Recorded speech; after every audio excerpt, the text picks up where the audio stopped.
Rasikpura bridge મજબૂતીકરણ કામગીરી 72 વર્ષ જૂનો બ્રિજ મેળવી રહ્યો છે high tech make over. Rasikpura bridge મેળવી રહ્યો છે કાર્બન ફાઇબર અપગ્રેડ સ્ટીલ કરતા 10 ગુણા મજબૂત। અત્યાધુનિક ટેકનોલોજી દ્વારા રસિકપુરા બ્રિજનું મજબૂતીકરણ કાર્ય હાથ ધરાયું।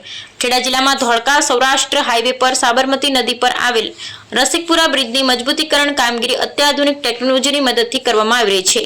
ધોળકા સૌરાષ્ટ્ર તરફ જતા વાહન વ્યવહાર માટે અત્યંત મહત્વપૂર્ણ આ બ્રિજની મરામતની કામગીરી મે 2025માં શરૂ કરવામાં આવી છે। 1953માં નિર્મિત આ 180 મીટરની લંબાઈ ધરાવતો બ્રિજ 21 મીટરના કુલ 9 સ્પેનથી જોડાયેલ છે અને તેનું મજબૂતીકરણ કાર્ય સપ્ટેમ્બર 2025 સુધીમાં પૂર્ણ થશે। બ્રિજની મજબૂતીકરણ કામગીરીમાં patch repairing, bearing rectification, epoxy grating, carbon fibre laminating અને કાર્બન ફાઇબર સીટ જેવી અદ્યતન ટેકનોલોજીનો ઉપયોગ કરવામાં આવ્યો છે। કાર્બન ફાઇબર લેમિનેશન એ કાર્બન ફાઇબર કોમ્પોઝિટની અંતિમ સ્તર લગાડવાની પ્રક્રિયા છે જેમાં રેઝિન મેટ્રિક્સનો સમાવેશ થાય છે। આ પ્રક્રિયા દ્વારા સ્ટીલ કરતાં 10 ગણી વધુ તાકાત ધરાવતી મજબૂત અને ટકાઉ રચના તૈયાર કરવામાં આવે છે। આ કામગીરીમાં 2 એન્જિનિયર અને 18 જેટલા વર્કર્સ સતત જોડાયેલા છે। રસિકપુરા બ્રિજની મજબૂતીકરણ કામગીરીમાં joint replacement, bearing oiling, greasing, bridge lift, slab lift જેવી પ્રક્રિયાઓનો સમાવેશ થાય છે। આ વૈજ્ઞાનિક પદ્ધતિઓ દ્વારા બ્રિજને એવી રીતે મજબૂત બનાવવામાં આવી રહ્યો છે કે ભવિષ્યમાં કોઈપણ પ્રકારની તકલીફો ઊભી ન થાય।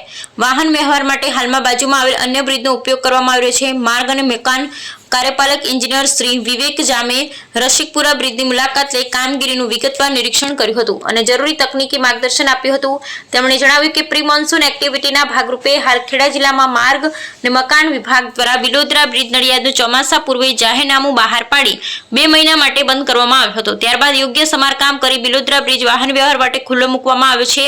એવી જ રીતે કપડવંજ ખાતેના સંગમ પુલનું સમારકામ પણ ચોમાસા પૂર્વે પૂર્ણ કરવામાં આવ્યું છે। માર્ગ અને મકાન વિભાગ અધિકારી દ્વારા વધુમાં જણાવવામાં આવે છે સુરક્ષા અને તકેદારીના ભાગરૂપે બ્રિજ મેન્ટેનન્સની પિરિયોડિક કામગીરી સતત ચાલતી પ્રક્રિયા છે। આ સિવાય ક્ષતિગ્રસ્ત જિલ્લાના રસ્તા પર કોર્કિટ પેચવર્ક કામગીરી પણ ચાલુ છે।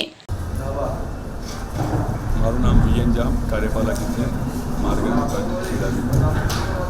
હાલમાં સાબરમતી બ્રિજ જે છે રસિકપુરા ગામ પાસે ખેડા ધોળકા રોડ ઉપર એમાં 2 પુલ છે। જૂનો પુલ છે, 1953માં બનેલો પુલ છે।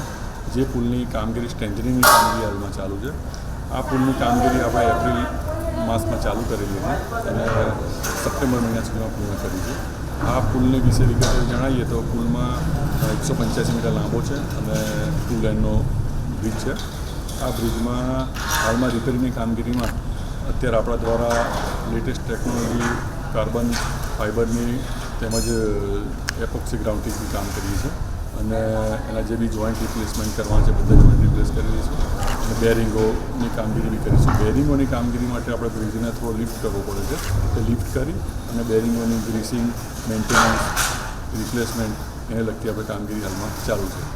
આ બ્રિજમાં કાર્બન ટ્રીટમેન્ટ સાથે ગ્રાઉટિંગ, ગનાઇટિંગ, ઇપોક્સી ગ્રાઉટિંગ કામગીરી આપણે ચાલુ છે। એના બાદ પેરાપેટ રિપેરિંગની કામગીરી આપણે ચાલુ હાલમાં કરનારા છીએ। આ બ્રિજ જ્યાં સુધી કામગીરી ચાલુ છે, જેમ કે આપણે સ્લેબને લિફ્ટ કરવો પડે તેમ છે, તેથી ટ્રાફિક બંધ કરવામાં આવે છે અને ટ્રાફિક બંધ કરી અને એની બાજુમાં જ બીજો બ્રિજ બનાવેલો છે। એ બ્રિજ પર આપણે ફૂલ લેન બ્રિજ છે, ટોટલી બ્રિજ પર આપણે ટ્રાફિક અંતર ડાયવર્ટ કરવામાં આવશે અને હાલમાં ખેડા જિલ્લામાં આના સિવાય બીજા જે જૂના પુલ હોય એવા પુલોનું આપણે ફેર ઇન્સ્પેક્શન ચાલુ કર્યું છે।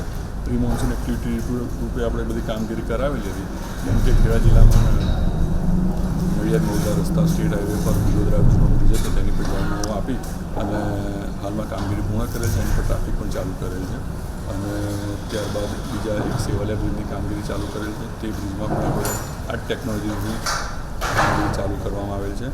એ બી કામગીરી અમે 2 થી 3 મહિનામાં પૂર્ણ કરવામાં આવશે। આ સાથે અમારી જે ડિઝાઇન સર્કલની જે ટીમ મોકલવામાં આવી છે એ ટીમનો બી અમે જોડે રાખીએ અને ઇન્સ્પેક્શનની કામગીરી ચાલુ છે।